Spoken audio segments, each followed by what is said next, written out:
Hi guys, welcome to another video. It's going to be an Inktober sketch with me time, and we're going to be doing freeze. Ooh.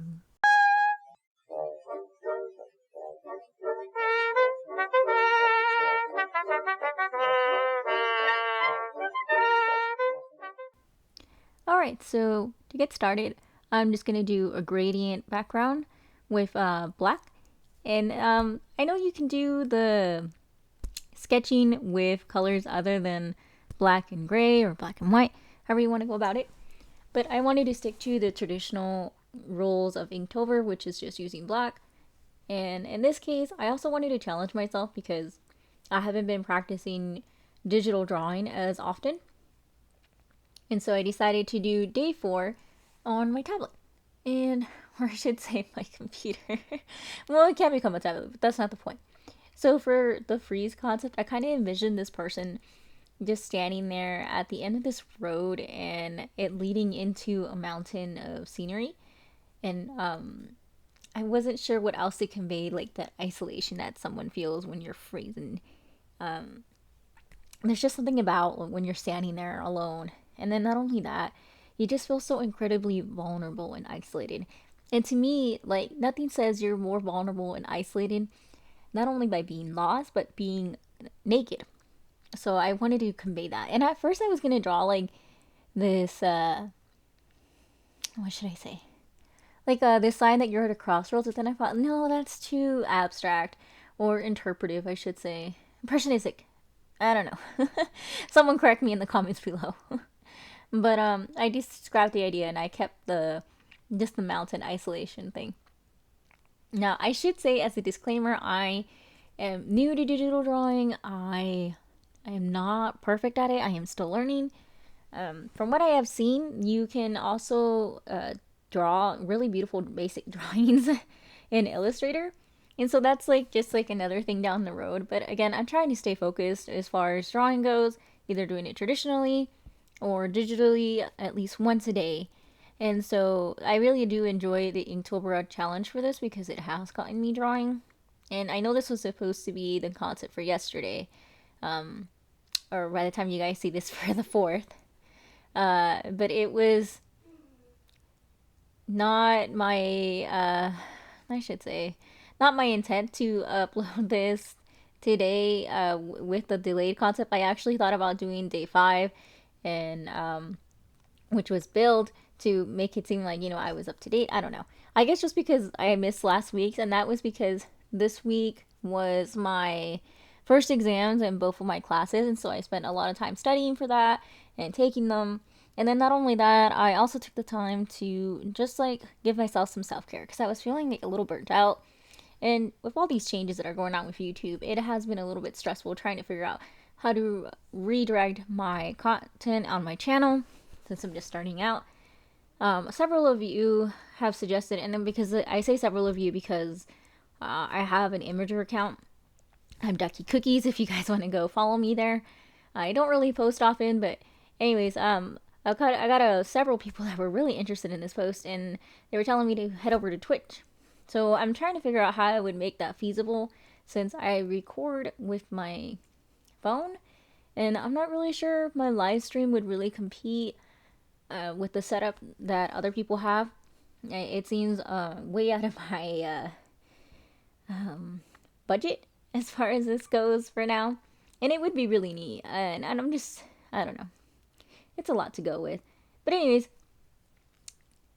so I'm just kind of like exploring these brushes.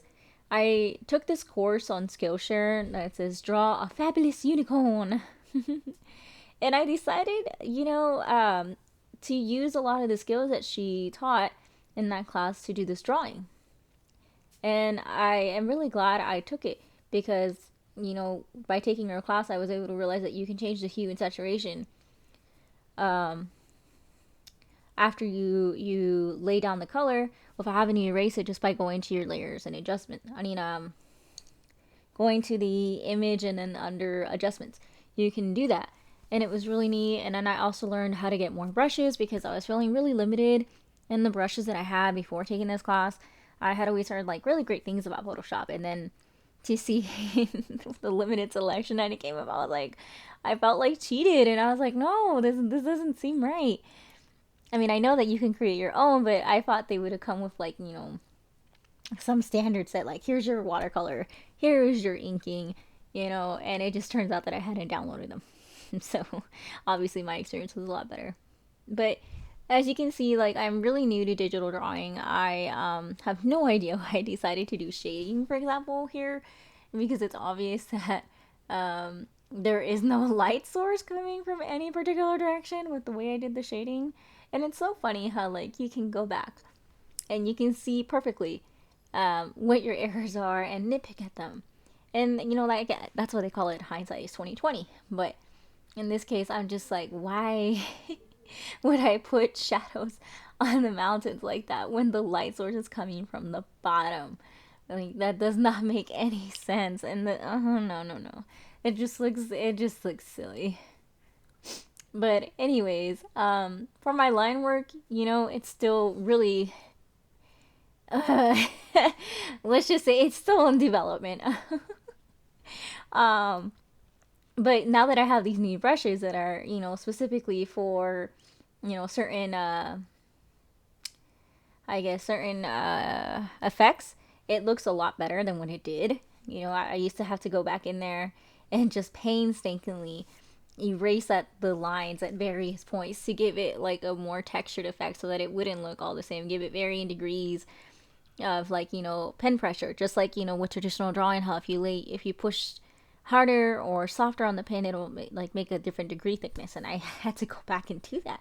And now, like, with these new brushes, I don't have to do that as often. I still have to erase, obviously, but yeah. Anyways, today is a short video. I really do appreciate you guys as being patient with me, and thank you so much for coming back. I do apologize again for not having a video out last week, but like I said, I needed that time. So thank you so much for watching. Don't forget to hit that like button. Leave a comment below if you have something that you want me to draw, or any ideas for what you'd like me to see. I have been thinking about setting up a Patreon, but I honestly feel like it is way too early because I only have 23 subscribers and I'm very new to this. Obviously, it's like, we're not going to support an artist who's just like, not putting out the quality content that other people at their level can do. I don't know. That's just my mindset. Like, thank you, anxiety. Anyways, don't forget to also hit that subscribe button and hit that notification bell so that you can get notifications. Also, follow me on Twitter and Instagram at Artsy Planner, because I'm pretty sure that with these new changes YouTube is rolling out, that the notifications are only going to get worse. But yeah, also so you can stalk me online. Alright guys, until next time, bye!